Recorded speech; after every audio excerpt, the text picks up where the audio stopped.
pregnancy is a God gift? Is it a miracle? Many times हम देखते हैं science fail कर जाता है, हम सब कुछ कर लेते हैं, IVF भी कर लेते हैं, हमें पता है कि IVF का रिजल्ट 100% नहीं है। इनफर्टिलिटी के केसेस इतने बढ़ने का कारण क्या है? सही समय पे शादी न करना। आज हम मेल इनफर्टिलिटी की भी बात करने लगे। 50% केसेस में प्रॉब्लम मेल में होती है। फिर 35 साल के बाद माँ बनना मुश्किल है। जैसे ही फीमेल 35 क्रॉस करती है, उसकी अंडों की क्वालिटी बहुत खराब होने लग जाती है। IVF की टेक्निक्स में भी क्या कोई बदलाव आ रहे हैं? बहुत सारे जो इंजेक्टेबल्स थे, जो हार्मोन्स थे, वो अब ओरल भी आ रहे हैं। नमस्कार, टोटल हेल्थ पॉडकास्ट के एक और एपिसोड में आप सभी का स्वागत है। मैं हूं आपके साथ भावना नैयर। आज जिस विषय पर हम बात कर रहे हैं वो है उम्मीदों से खुशियों तक के सफर की। क्या आप वो कपल्स हैं जो माँ बाप बनने का सपना देख रहे हैं, लेकिन शादी के कई साल बाद भी ये सपना खुशियों में तब्दील नहीं हो पा रहा है? क्या डॉक्टर ने आपको IVF की सलाह दी है? मन घबरा रहा है, सवाल कई उठ रहे हैं, डर लग रहा है, कितना खर्चा होगा, क्या प्रोसेस होगा, सक्सेस रेट्स क्या होंगे? ये सभी सवाल हम समझ रहे हैं आपके मन में इस समय घूम रहे होंगे, लेकिन इन सभी सवालों का जवाब देने के लिए आज हमारे साथ बेहद ही खास मेहमान मौजूद हैं। डॉक्टर नीता सिंह हैं, आप रिनाउंड गायनेकोलॉजिस्ट हैं, साथ ही यूनिट हेड हैं एम्स की। बहुत बहुत स्वागत है डॉक्टर नीता आपका टोटल हेल्थ पॉडकास्ट में।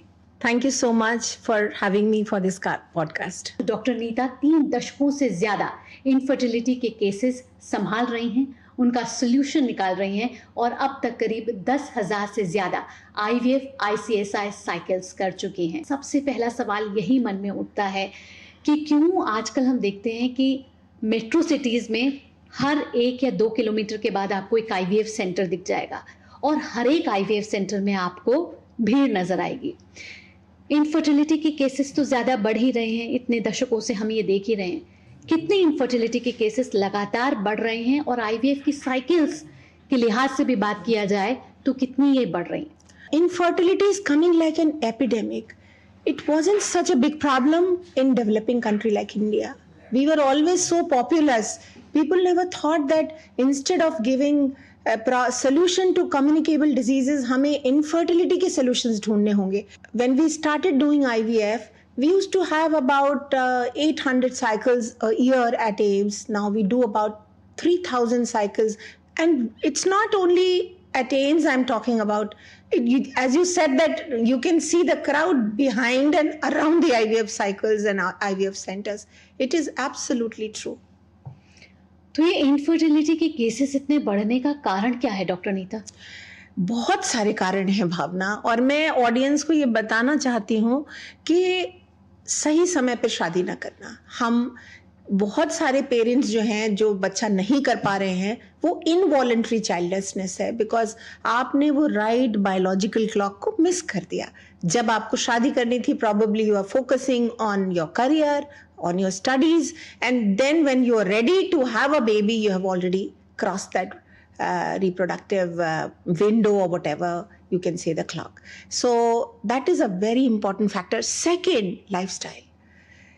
People are just running around, I don't know what. There's a mad rush that you want to accumulate money, status, everything, a home, and then you want to welcome a child. And by then it is too late sometimes. Your diet is affecting your biological, not only the biological clock, the circadian rhythm. We are working in the night shift, awake in the day. So you're totally topsy-turving your circadian rhythm, which really, really affect your fertility and the window of implantation. Doctor Neeta, सवाल ये भी है कि infertility के बारे में बात की जाए तो ज्यादातर हम फीमेल्स इनफर्टिलिटी की बात करते हैं, बट आज हम मेल इनफर्टिलिटी की भी बात करने लगे।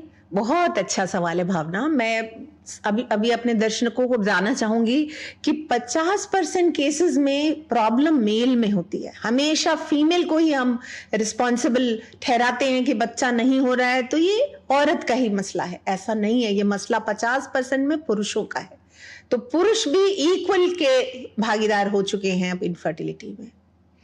ये जो आजकल जिम में एक्सरसाइज करने का भी चलन चला है, जरूरी है, आपने आपको तंदुरुस्त रखना है, फिट रखना है, लेकिन उस तंदुरुस्ती के चक्कर में जो मेल सप्लीमेंट्स ले रहे हैं, स्टेरॉइड्स ले रहे हैं अपनी बॉडी बनाने के लिए, वो टेस्टोस्टेरोन पर कितना फर्क डाल रहे हैं? भावना, ये बिल्कुल बिल्कुल ट्रुथ है दैट जो मेल इनफर्टिलिटी बढ़ने का एक बड़ा इंपॉर्टेंट कारण है कि हम लोग मॉडल्स को देखते हैं, हीरोज को देखते हैं, 6 पैक एब, आपको अपनी बाइसेप्स बनानी है। एक्सरसाइज करना बहुत अच्छी बात है, बट इन मॉडरेशन। हम जो एक्सट्रीम डिग्री की एक्सरसाइजेस करते हैं उसमें हम अपनी बॉडी को टॉर्चर करते हैं।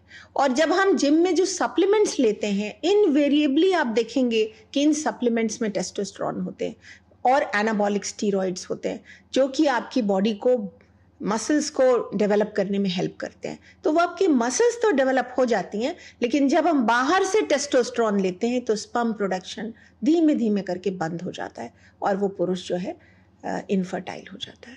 ये स्पर्म काउंट कितनी तेजी से कम हो रहा है और मेल इनफर्टिलिटी का कितना बड़ा कारण है?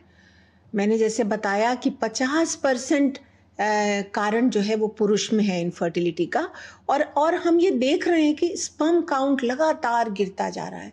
एक दशक पहले जब किसी पुरुष का काउंट जो है 40 मिलियन पर ml से कम होता था तो हम बोलते थे कि ये इनफर्टाइल हो सकता है या सब फर्टाइल हो सकता है। वो पहले 20 मिलियन आया और अब आजकल हम 15 मिलियन पर ml पे भी हम बोलते हैं कि आप फादर बन सकते हो। तो आप देख रहे हो कि ये स्पर्म काउंट बहुत ड्रास्टिकली ग्लोबली, इट्स नॉट कि इंडिया में ही हो रहा है, पूरे विश्व की समस्या हो गई है कि ये स्पर्म काउंट गिन रहे हैं। लेकिन जब भी हम इनफर्टिलिटी की बात करते हैं, पहले तो ये शब्द ही कहीं ना कहीं मानसिक तौर पर एक दबाव डाल देता है, fertile and then non fertile, infertile. Infertility, कब हम इस टर्म को मान लेते हैं कि अब कपल इनफर्टाइल है? बहुत अच्छा सवाल है भावना। हम दर्शकों को ये बताना चाहते हैं कि जब आप शादी करते हैं, शादी के बाद अगर आप तुरंत ही पेरेंट्स बनना चाहते हैं और 1 साल तक आप विदाउट एनी कॉन्ट्रासेप्टिव आप साथ में रह रहे हैं और लगभग वीक में 2 से 3 बार आप इंटरकोर्स कर रहे हैं और 1 साल तक अगर आप ऐसा करने के बाद पेरेंट नहीं बन पाते, वो वाइफ कंसीव नहीं हो पाती है, then you are labeled as infertile and then you need attention। आपको डॉक्टर की सलाह लेनी है, तुरंत दिखाना है, टेस्ट कराने और पता करना है कि क्या प्रॉब्लम है। बहुत सारे कपल्स इसको they don't want to share it, उनके लिए टैबू है, वो अपनी फैमिली को नहीं बताते क्योंकि फैमिली का प्रेशर होता है और मोस्टली उस लड़की के ऊपर, उनकी बहू के ऊपर कि भाई बच्चा नहीं हो रहा है, 1 साल हो गया, बच्चा करो बच्चा करो। तो वो कपल इस डिनायल मोड में चले जाते हैं कि नहीं अभी हम प्लान नहीं कर रहे हैं। और ऐसे करते करते वो जो गोल्डन पीरियड होता है ना, कि अगर आप समय पर डॉक्टर के पास गए, टेस्ट कराए, जल्दी ट्रीटमेंट लिया, वो निकल जाता है। तो अगर 1 साल हो गया है और आपकी आयु 35 वर्ष से कम है और आपको बच्चा नहीं हुआ है तो आपको सलाह लेनी चाहिए। तो आपने 35 साल की बात की, क्या ये 35 साल डेडलाइन है कि 35 साल के बाद माँ बनना मुश्किल है? इसमें कितना सच कितना झूठ? बहुत बहुत इंपॉर्टेंट है ये जो 35 का कट ऑफ है ना, जैसे ही फीमेल 35 क्रॉस करती है उसकी अंडों की क्वालिटी बहुत खराब होने लग जाती है, नंबर भी गिर जाता है और जो अंडे ओवरी में रहते हैं उनकी क्वालिटी बहुत खराब हो जाती है। तो जब 35 क्रॉस करते हैं तो ये जो 1 ईयर का पीरियड हम बोलते हैं ना कि आप 1 साल ट्राई करें और नहीं हो तो आप डॉक्टर की सलाह लें, 35 के बाद ये 6 महीने हो जाता है कि आप 6 महीने ट्राई कर रहे हैं और बच्चा नहीं हुआ तो तुरंत आप डॉक्टर से मिलें और सलाह लें, टेस्ट कराएं अपने। लेकिन इसके साथ साथ चलिए 35 के कट ऑफ की बात की, लेकिन यंग फीमेल्स में भी हम देख रहे हैं कि कंसीव नहीं हो पा रहा। क्या इसका मुख्य कारण excessive smoking, excessive drinking, excessive use of substances भी है? बहुत बहुत आई थिंक ये जो rising epidemic of infertility in metro cities है अमंग द एजुकेटेड यूथ हम देख रहे हैं, lifestyle is contributing I would say 25%, because the moment we take, हम अल्कोहल लेते हैं, हम धूम्रपान करते हैं, हम रात में ठीक से सोते नहीं हैं और सब्सटेंस अब्यूज है, इस सबसे drastic changes in the body आते हैं एंड जिसकी वजह से फर्टिलिटी बहुत कॉम्प्रोमाइज हो जाती है। साथ साथ डॉक्टर नीता, मैं आपसे ये भी पूछना चाहूंगी, मोबाइल कितना बड़ा कारण है इनफर्टिलिटी का? मैं ये तो नहीं कहूंगी कि there is a direct implication of use of mobile और any radio frequency gadgets like laptop and other accessories, but it is said that when we are using these devices beyond a certain limit, वो कहते हैं 2 से 4 घंटे cumulative use एक दिन में अगर आप इससे ज़्यादा देर मोबाइल फ़ोन पर हैं और लैपटॉप पर हैं तो इट इज़ सेड कि मेल्स में स्पर्म काउंट कम होता है और फीमेल्स में इनफर्टिलिटी होती है, तो उसका भी कॉन्ट्रीब्यूशन हो सकता है। चलिए, शादीशुदा कपल तो हैं, कंसीव करने की कोशिश कर रहे हैं, लेकिन अगर रिलेशनशिप कंपैटिबिलिटी नहीं है लेकिन फिर भी बच्चे का प्रेशर है, क्या वो भी एक कारण बनता है बच्चा ना होने का? बहुत बहुत ज़रूरी है। अगर आप जब शादी करते हैं, आप मानसिक, फिजिकली, स्पिरिचुअली आप प्रिपेयर्ड हैं टू वेलकम दैट चाइल्ड। अगर आपके बीच में वो अंडरस्टैंडिंग नहीं है तो आप को बच्चा नहीं होगा। जो रिप्रोडक्शन है ना, ह्यूमन रिप्रोडक्शन, ये ब्रेन से लिंक्ड होता है। और अगर आपका सारे जितने भी हार्मोन्स निकलते हैं मेल्स में और फीमेल्स में, चाहे वो टेस्टोस्टेरोन का प्रोडक्शन हो जो कि रेगुलेट करता है स्पर्मेटोजेनेसिस, अंडा शुक्राणु बनाना, और फीमेल में अंडे बनाने का काम है, वो ब्रेन से निकलते हैं हार्मोन्स। तो अगर आप स्ट्रेस हैं किसी भी वजह से, फैमिली का प्रेशर है आपके ऊपर या अपने आप से आप परेशान हैं, तो आप समझिए कि ये बहुत बड़ा कारण होता है कि आप मां नहीं बन सकते। तो ये फैमिली प्रेशर हो, मैं फैमिलीज को भी ये बात बोलना चाहूंगी कि काइंडली अपने बच्चों के ऊपर ये प्रेशर डालना बंद करें। वो लोग अडल्ट्स हैं, वो समझते हैं उनके लिए क्या जरूरी है, क्या राइट समय है कि कब वो उस बच्चे को वेलकम करना चाहते हैं, तभी हम उनको बोले एक बच्चा करने के लिए। ठीक है, हम उन्हें सलाह देते हैं, वो ये पॉडकास्ट देखेंगे तो समझेंगे कि एज का कितना बड़ा इंपॉर्टेंस है। अगर आप 35 से पहले सुन रहे हैं तो आप सोचिए कि आप अगर 35 पहुंच जाएंगे तो बहुत मुश्किल है आपके लिए। तो ये अगर आप समझ रहे हैं तो पेरेंट्स के लिए और फैमिलीज के लिए प्रेशर डालना बिल्कुल उचित नहीं है। जी डॉक्टर, इसके साथ साथ डॉक्टर साहब बात कर लेते हैं अब एग क्वालिटी की। आपने बात करी एग क्वालिटी की। जैसे हमारा चेहरा होता है, स्किन होती है, 20 साल की जब हम होते हैं तो स्किन डिफरेंट होती है और 40 साल के जब होते हैं तो स्किन डिफरेंट होती है। ऐसे ही क्या हमारी फर्टिलिटी भी है? ऐसे ही क्या हमारे एग्स भी बूढ़े होते हैं? परफेक्ट भावना। एज का इफेक्ट तो हमारे शरीर के हर अंगों पर पड़ता है, और अंडे तो बहुत ही एज रिलेटेड सेंसिटिव मैटर है।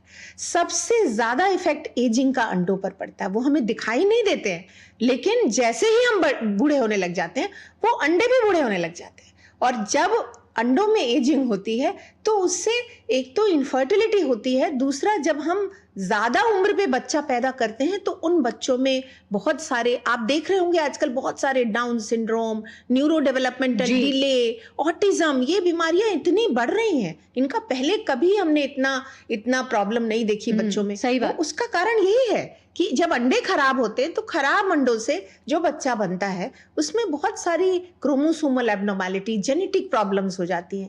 तो हमें ये बात समझनी है कि हमें राइट टाइम पर ही राइट डिसीजन लेना है। उसको हम, चेहरे को तो हम कॉस्मेटिक सर्जरी से यंग बन सकते हैं, पर अंडों की कोई कॉस्मेटिक सर्जरी नहीं होती है। वो तो आपको राइट टाइम पे डिसीजन लेना ही पड़ेगा भावना।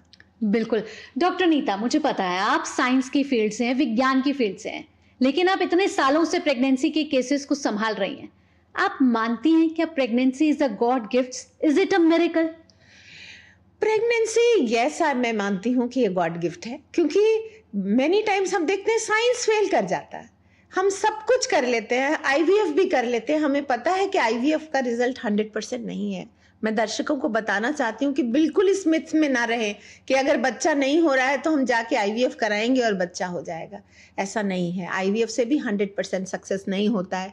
तो हम फिर मानते हैं, डॉक्टर्स भी मानते हैं और साइंस भी मानते हैं कि ये गॉड का गिफ्ट है। और कहीं ना कहीं साइंस भी फेल कर जाती है। जब आईवीएफ फेल कर जाता है तो हमें एक्सेप्ट करना है कि life has to move on.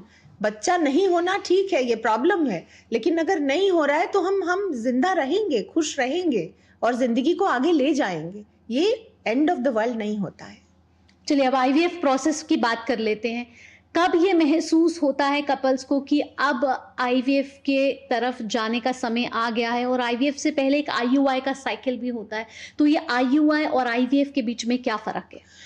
तो भावना, जब कपल आप डॉक्टर से मिलते हैं और आप अपने कारण देखते हैं तो ट्रीटमेंट कारण बेस्ड होता है।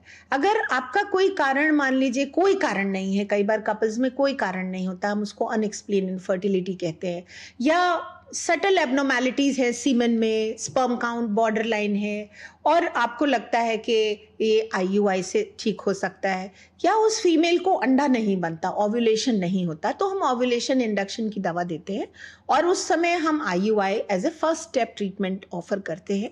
आईयूआई में हम अंडे बनाने की दवा देते हैं और हस्बैंड का सैंपल लेके उसको हम वॉश करके प्रोसेस करके लैब में, और उसमें मोस्ट फर्टाइल जो स्पर्म्स हैं उनको हार्वेस्ट करके यूट्रस में ट्रांसफर करते हैं। ये फर्स्ट लाइन ट्रीटमेंट होता है। लेकिन अगर कपल का कारण इनफर्टिलिटी का, उसकी ट्यूब्स ब्लॉक्ड है, उसकी ओवरी में एंडोमेट्रियोसिस है, या उसके स्पर्म काउंट हस्बैंड का बहुत ही कम है कि लेस देन 1 मिलियन है, तो हम आईयूआई नहीं कर सकते, फिर उस कपल को सीधे ही आईवीएफ की तरफ जाना पड़ेगा।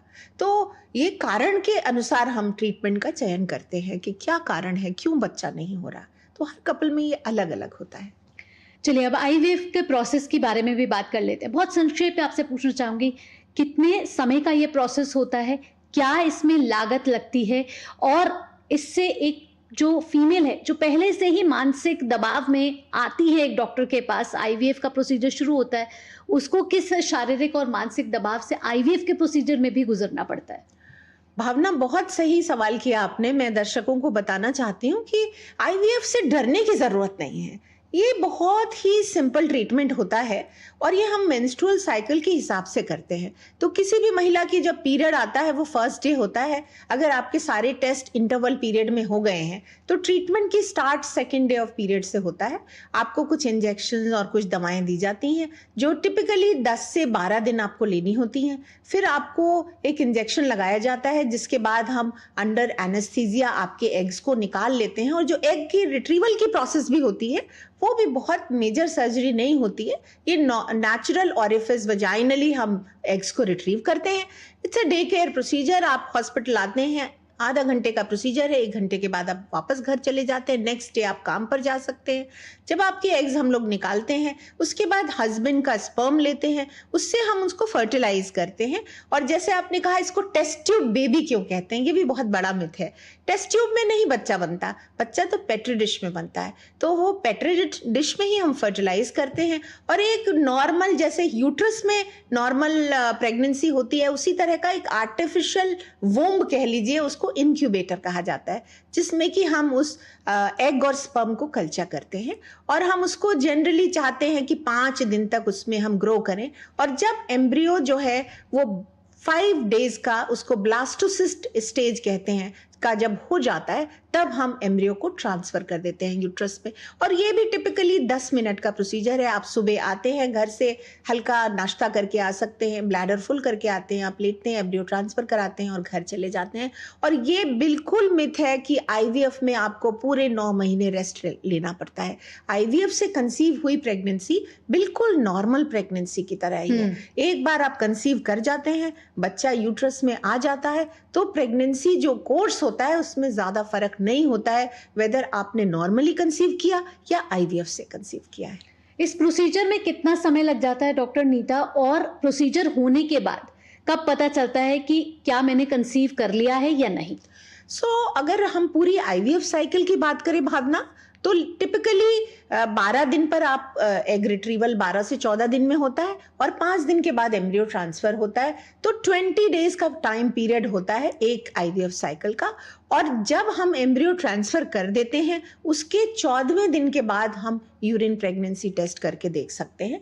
तो 14 दिन और 16 दिन आप मिला लें तो टिपिकली एग्जैक्टली 1 मंथ का पीरियड होता है। लेकिन जैसा मैंने कहा कि आपको हॉस्पिटल में एडमिट नहीं रहना है, आपका एम्ब्रियो ट्रांसफर हो गया, आप अपने शहर में वापस जा सकते हैं या अपने काम पर वापस जा सकते हैं। 16 दिन के बाद आप टेस्ट करते हैं और आपको पता चलता है कि ये सक्सेसफुल हुआ या नहीं हुआ। बहुत लोगों के मन में सवाल है, कितना खर्चा हो जाएगा इस आईवीएफ के एक साइकिल में? ये आईवीएफ साइकिल में कितना खर्चा होगा ये सेंटर टू सेंटर भी वैरी करता है। अगर आप किसी पब्लिक हॉस्पिटल में आते हैं, बहुत सारे पब्लिक हॉस्पिटल दिल्ली में ऑफर कर रहे हैं, आई एम श्योर बहुत सारे बड़े शहरों में भी ये सुविधा उपलब्ध होने लगी है। हमारे यहाँ ट्रीटमेंट फ्री है, दवाओं का खर्चा होता है। तो एम्स में तो हम लगभग 60,000 रुपए दवाओं के खर्चों का लेते हैं और उसमें पेशेंट का पूरा साइकिल बिना और एडेड ऑन खर्चे के हो जाता है। लेकिन अगर हम किसी प्राइवेट सेक्टर की बात करें तो इस जो आईवीएफ है इसमें मेजर कॉस्ट जो है वो दवाओं की है और कंज्यूमेबल्स की है। जैसे हम एग निकालते हैं तो उसकी नीडल्स हैं, और एम्ब्रियो को जो हम ग्रो करते हैं उसके कल्चर मीडियाज हैं, इंक्यूबेटर्स हैं, जो आपने लैब में सोफिस्टिकेटेड गैजेट्स लगाए हैं, उनकी कॉस्ट होती है। सो टिपिकली आई वुड से 2 से 2.5 लाख में एक साइकिल हो जाता है, जिसमें कि आप एक बार अपना आईवीएफ प्राइवेट में करा सकते हैं। लेकिन 2 से 2.5 लाख की आपने बात करी, क्योंकि हर किसी इंसान के पास पब्लिक हेल्थ सेक्टर में जाने का उतना कन्वीनियंस नहीं है, तो हम पास के सेंटर में चले जाते हैं, वो चाहे प्राइवेट हो। तो आपने कहा 2.5 लाख करीब लग जाता है। अब ये तो बड़े शहरों की बात हुई, जो छोटे शहरों से आते हुए लोग हैं उनके पास उतनी इनकम नहीं है, तो क्या आईवीएफ की साइकिल या आईवीएफ की टेक्निक्स में भी क्या कोई बदलाव आ रहे हैं, जिससे ये पूरा प्रोसीजर अब कम खर्चे वाला भी हो गया है और कम दर्दनाक भी हो गया है? हाँ, बिल्कुल बिल्कुल, बहुत अच्छा सवाल है भावना। बहुत साइंस तरक्की कर रहा है, हर फील्ड में तरक्की हो रही है और इस फील्ड में भी तरक्की हुई है। तो अभी कॉस्ट को हम लोग कम करने की कोशिश कर रहे हैं। तो बहुत सारे जो इंजेक्टेबल्स थे, जो हार्मोन्स थे, वो अब ओरल भी आ रहे हैं। तो अभी एंटागोनिस्ट का जो इंजेक्शन हमको लेना पड़ता था वो ओरल फॉर्म में ड्रग आ गई है, तो उसके लिए आपको अस्पताल नहीं आना पड़ेगा, आप अपने आप से घर पर बैठे हुए खा सकते हैं। दूसरा, जो इंजेक्टेबल हार्मोन्स है उनको भी आप लेट्रोजोल बेस्ड साइकिल करेंगे तो कॉस्ट बहुत कम हो जाएगी। वो दवाएं आप ओरल फॉर्म में ले सकते हैं और कॉस्ट को घटा सकते हैं। इसके साथ एक और बड़ा सवाल ये है, एग डोनर, अगर आईवीएफ साइकिल के बाद भी आईवीएफ सक्सेस नहीं हो पा रहा है तो बोला जाता है कि नेक्स्ट साइकिल में एग डोनर ले लेंगे। तो ये एग डोनर का क्या कॉन्सेप्ट है, और आप अपना भी जब एग डोनेट करते हैं, फ्रीज करते हैं या फिर एग डोनेट करते हैं, उसका प्रोसेस क्या होता है? तो जैसे मैंने बताया कि अगर आपकी उम्र ज़्यादा हो गई है, आपके अंडे कम हो गए हैं, कई बार यंग पेशेंट में भी हम देखते हैं कारण हमें नहीं मिलता, मे बी कारण वही होगा कि लाइफस्टाइल है आपका, आप ड्रिंक करते हैं, स्मोक करते हैं, बहुत अनहेल्दी लाइफस्टाइल है, या आपकी एज ज़्यादा हो गई है जब आपके अंडे बहुत कम हो गए हैं कि आईवीएफ भी संभव नहीं है, तो हम कपल को काउंसिल करते हैं कि आपको अब एग डोनेशन की तरफ जाना पड़ेगा, कि आपके इतने अंडे नहीं बचे हैं कि आप आईवीएफ अपने अंडों से करा सकें। तो फिर कपल्स को एआरटी बैंक में जाना पड़ता है और वो बैंक्स जो हैं वो अरेंज करते हैं आपके लिए एग डोनर, उनके सब टेस्ट कराते हैं, उनका बायोमेट्रिक्स करते हैं, बिकॉज अब जब से हमारे यहाँ एआरटी एक्ट आ गया है तो ये एग डोनेशन भी बहुत रेगुलेटेड हो गया है। ऐसे आप वॉक इन डोनर नहीं ले सकते, तो आपको एआरटी बैंक का सहारा लेना पड़ता है। जी। दूसरा सवाल आपने किया कि आपको अपने अंडे फ्रीज कराना है तो क्या प्रोसीजर है। तो जो अंडों की फ्रीजिंग की बात है तो इसमें भी मैं ये बताऊंगी कि there are 2 type of freezing. One is medical freezing, medical indication है कि आपको अंडे फ्रीज कराने चाहिए, जैसे आपको कैंसर है, अगर आपको कैंसर है और जैसे ब्रेस्ट कैंसर है, आपको कीमोथेरेपी दी जा रही है, आपको इस तरह की दवाएं मिलने वाली हैं कैंसर के ट्रीटमेंट में, जिससे आपके अंडे खत्म हो जाएंगे, तो ये आपको अंडे डेफिनेटली फ्रीज कराने चाहिए। इसको हम ऑन्को फर्टिलिटी कहते हैं। कैंसर से पहले मेडिकल इंडिकेशन है कि आपको अपने अंडे और स्पर्म फ्रीज कराने चाहिए। दूसरा, अगर आपको एंडोमेट्रियोसिस है या कोई क्रोमोसोमल बीमारी है, टर्नर सिंड्रोम है, जिसमें और ऑटो इम्यून डिसऑर्डर्स हैं, उसमें भी अंडे बहुत जल्दी खत्म हो जाते हैं। मान लीजिए आप 26 साल के हैं, 27 साल के हैं, आपको पता है कि आपको एसएलई की बीमारी है या आपको कोई और ऑटो इम्यून बीमारी है जिसमें अंडों के खत्म होने की संभावना बहुत ज़्यादा है, तो आपको डॉक्टर के पास जाना चाहिए और उनसे पूछना चाहिए कि क्या अंडे वो आप फ्रीज कर सकते हैं। दूसरा, अंडों को फ्रीज कराने के कारण सोशल एग फ्रीजिंग है कि आप अभी मानसिक रूप से तैयार नहीं हैं बच्चा पैदा करने के लिए। आपकी उम्र 30 हो गई है या 35 हो गई है, तो आप सोचते हैं कि आप अपने अंडे अभी फ्रीज करा दें, और फिर 40 साल के बाद जब आप शायद मेंटली प्रिपेयर्ड हो, शायद आपके पास पार्टनर नहीं है, आपका हस्बैंड अभी आपकी शादी नहीं हुई और आपको राइट मैच नहीं मिल रहा है जी, तो आप अपने अंडों को फ्रीज करा सकते हैं। तो मैं उसमें बहुत ज़्यादा सहमत नहीं हूँ। मुझे लगता है कि हमें राइट टाइम पे राइट डिसीजन लेने चाहिए। आपको पता है कि अगर आप अपने अंडे बहुत देर में फ्रीज कराएंगे, तो जैसे ये मैंने बताया कि आईवीएफ में भी अंडों की क्वालिटी खराब हो जाती है। जो अगर आप ज़्यादा आयु पर अंडे फ्रीज कराएंगे तो जब आप उनको गर्म करके थॉ करेंगे और बच्चा बनाएंगे तो वो नॉर्मल नहीं होगा और इम्प्लांटेशन की पॉसिबिलिटी भी कम हो जाएगी, क्योंकि तब आपकी आयु बढ़ चुकी होगी। और एक चीज और समझने की बात है कि जो नई एआरटी एक्ट है उसके अनुसार अब 50 साल के बाद कोई भी महिला डोनर से भी आईवीएफ ट्राई नहीं कर सकती है। तो ये लिमिट भी है, तो आपको पता है कि सारे कुछ लिमिट्स हैं जी, बायोलॉजिकल और मे बी सम गाइडलाइन, तो आपको राइट टाइम पे राइट डिसीजन लेना है। वक्त बहुत कम है, आखिरी क्वेश्चन आपसे पूछना चाहूंगी बहुत संक्षेप में। आईवीएफ के बाद भी अगर आपका सक्सेस रेट नहीं होता, क्या विकल्प बचता है? और अगर बच्चा होने की उम्मीद अब खत्म हो चुकी है, तो आप उन कपल्स को क्या संदेश देना चाहेंगे? बहुत सारे कपल्स ऐसे हैं जब आप सब कुछ ट्राई कर लेते हैं। मैंने जैसे बताया कि आईवीएफ का सक्सेस तो 100% नहीं है, बहुत सारे वेरिएबल्स हैं जो अफेक्ट करते हैं सक्सेस को, और मैं उनमें सबसे बड़ा वेरिएबल एज बताना चाहती हूँ। फिर से स्ट्रेस करूंगी कि एज जो है वो एकमात्र एक ऐसा वेरिएबल है जो आपके हाथ में है, जिसको हम चेंज कर सकते हैं। अगर आप राइट टाइम पर आईवीएफ का विकल्प लेते हैं तो सक्सेस रेट बहुत अच्छा है। लेकिन अगर सब कुछ कर लिया, राइट एज पर आपने आईवीएफ भी करा लिया और फिर भी माँ नहीं बन पाई, तो और या आप पेरेंट नहीं बन पाए, तो it is not end of the day. मैं फिर से बताना चाहूँगी उन कपल्स को, उन पेरेंट्स को जिनके बच्चे पेरेंट्स बनना चाह रहे हैं लेकिन वो नहीं बन पा रहे हैं, तो it is not end of the day. You can still live your life with contentment and happiness. There is a life beyond parenthood also. You can support a child, adopt a child. I know adoption is a very tricky and a very tedious process. It is not easy to adopt a baby, but still you can find happiness in some other hobby. You can pursue something which gives you happiness and still live a very happy and peaceful life.